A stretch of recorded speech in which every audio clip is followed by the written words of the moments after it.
بسم الله الرحمن الرحيم. بسم الله الرحمن الرحيم.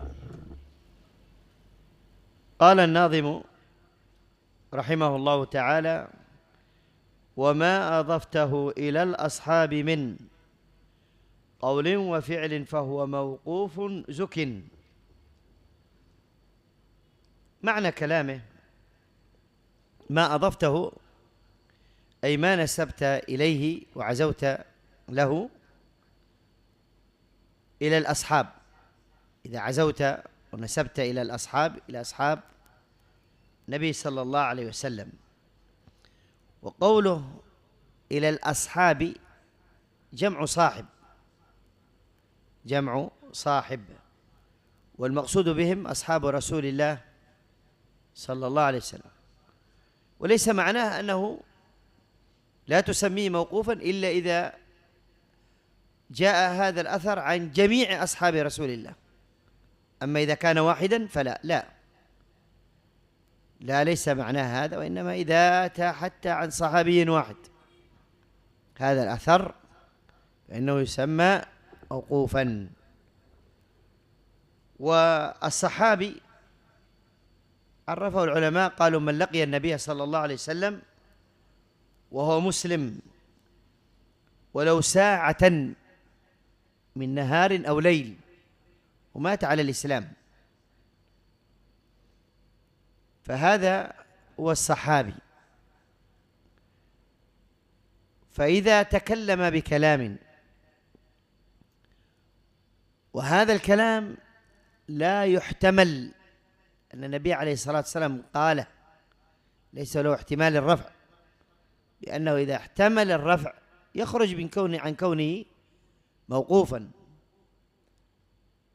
فإذا تكلم بكلام هذا الصحابي أو عمل عملا فإنه يقال له هذا موقوف.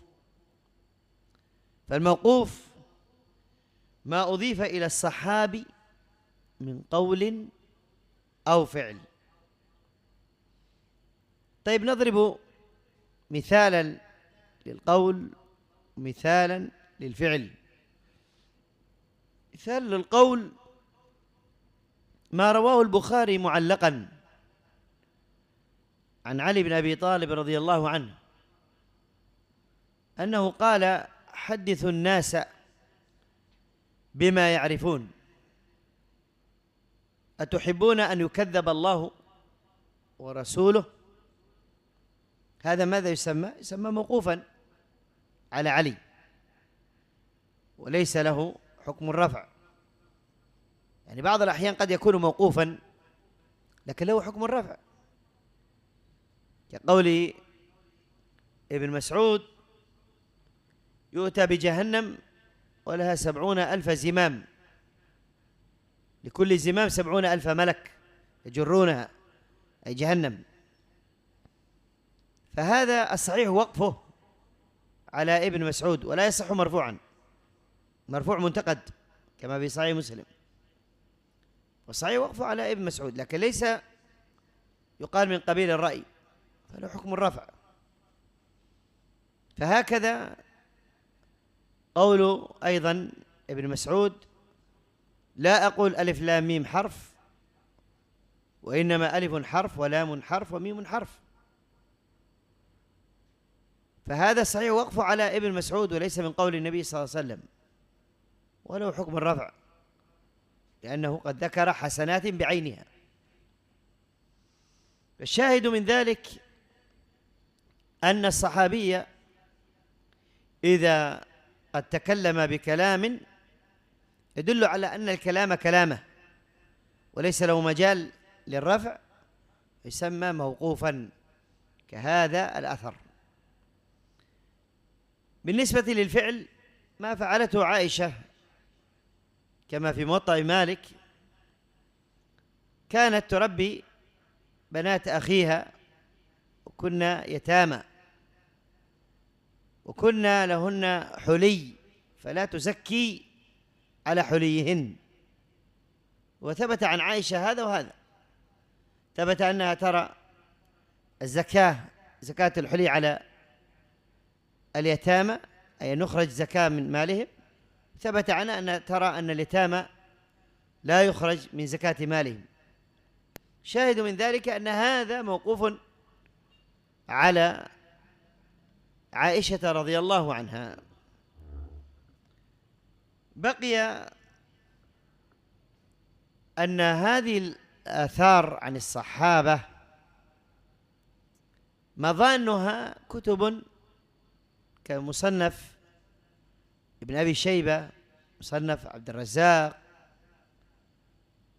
أيضا يوجد كثيرا في سنن البيهقي، أيضا في التفاسير، تفسير ابن جرير الطبري، ابن أبي حاتم، ابن المنذر وغيرهم.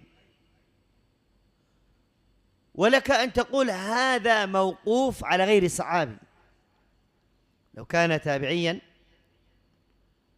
أو دون التابعي، لكن بقيد وبشرط أنك تقيده بهذا وتضيف إليه هذا التابعي، فتقول هو موقوف على مجاهد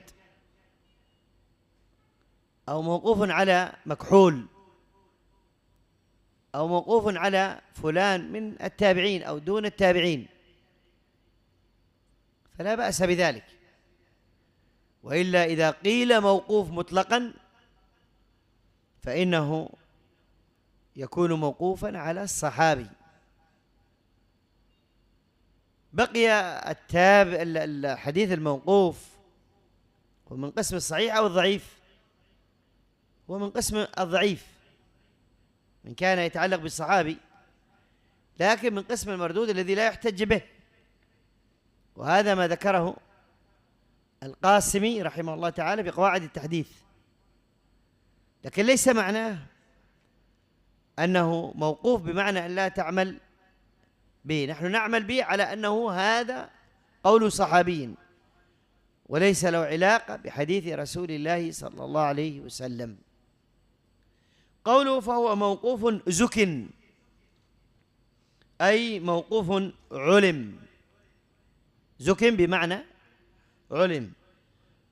فهنا لما قال وما أضفته أي ما عزوته إلى الأصحاب إلى الصحابي من قول أو من فعل، فهو يعد موقوفا، وهذا الشيء معلوم.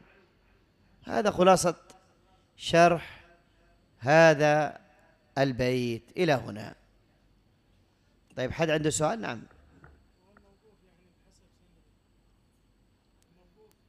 نعم، كونه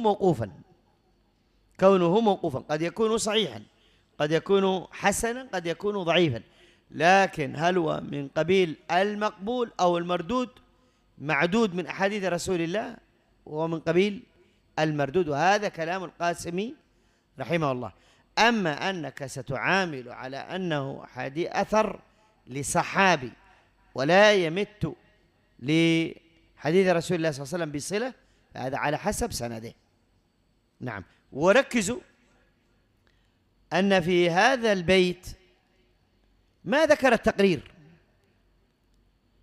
لما تأتي إلى سنة النبي عليه الصلاة والسلام إما أن تكون من قول أو فعل أو تقرير، لكن في قول الصحابي وفعله يحتمل، لكن التقرير ليس له مجال، فإنه من فعل غيره وليس من فعل إلى هنا، والحمد لله.